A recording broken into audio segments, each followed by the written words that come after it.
Mother 1 is an odd game. The story is pretty simple though. Mother was going to come out in America, but no, the Super Nintendo was already out, so we had to wait until someone found a prototype cartridge and released the ROM online, which I'm pretty sure is illegal, but shh. Anyway, let's dive into Mother 1, or Earthbound, 2 words, or Earthbound Beginnings, or whatever the stupid name is.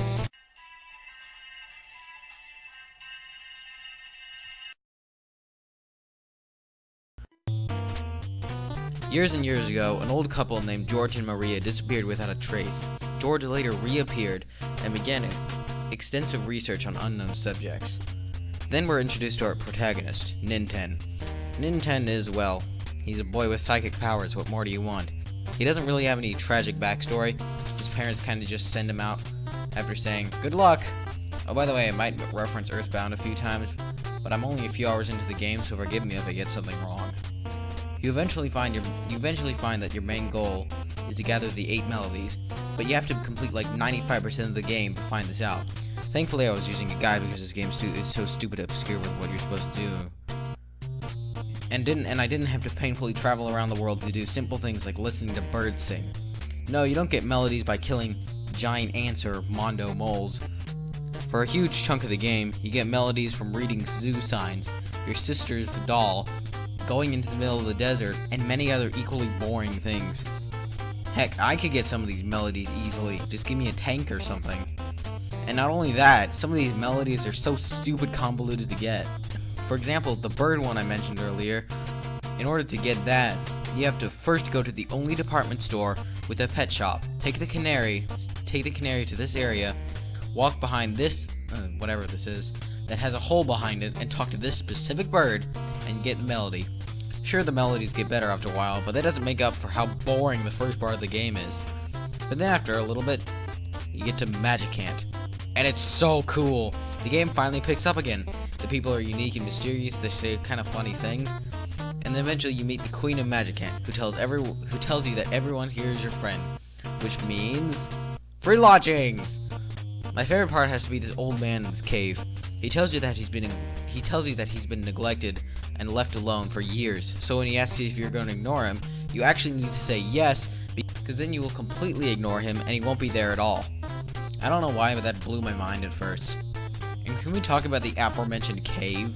For 90% of the game, that cave is the only way to leave, and it's so unbelievably tedious, especially if you want to buy something in Magicant but you don't have enough money, and there's also no ATM machine. And then there's the ATM machines. Just look at all these menus! This is more difficult than using an ATM machine in real life.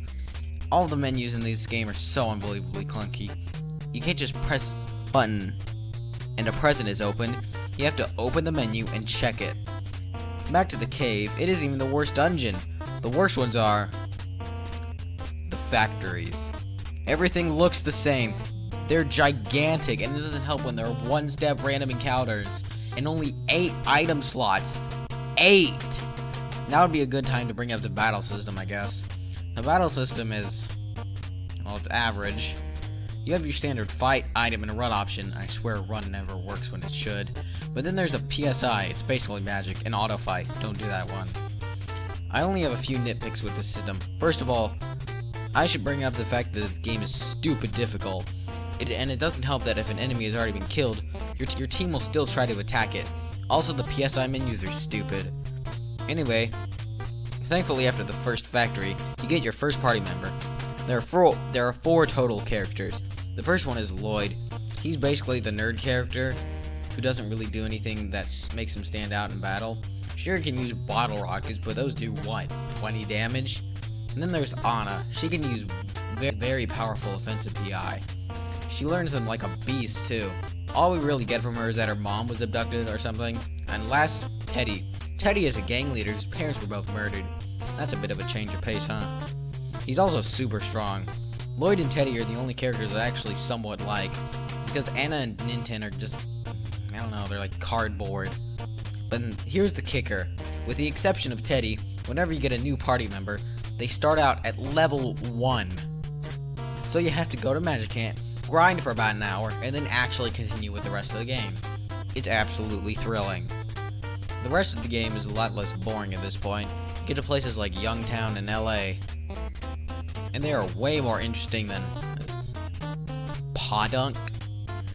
Another thing I wanted to mention is that when this game doesn't look average at best, the game looks awful. Just look at this magnificent cutscene. Anyway, after going through the hardest dungeon I've ever been through, you find out that the Queen of Magicant is your grandmother Mary, which is something I saw coming from a mile away, and that Magicant is just a mirage. And then Gaigu pops up. He's sort of been the antagonist the entire time, but they don't really explain it that well. Anyway, his boss fight is the worst thing ever. He has one attack, it does the same amount of damage, and he also spits out some random backstory garbage for the entire battle. The only way to beat him is to sing to it a bunch of times, and then it kind of just leaves. Well, that was Mother 1. Despite all the negative things I've said about it, I thought it wasn't too bad, but I'm certainly not playing it again, and I wouldn't recommend it to anyone else. Mother 3 is so much better, though I really want to talk about it.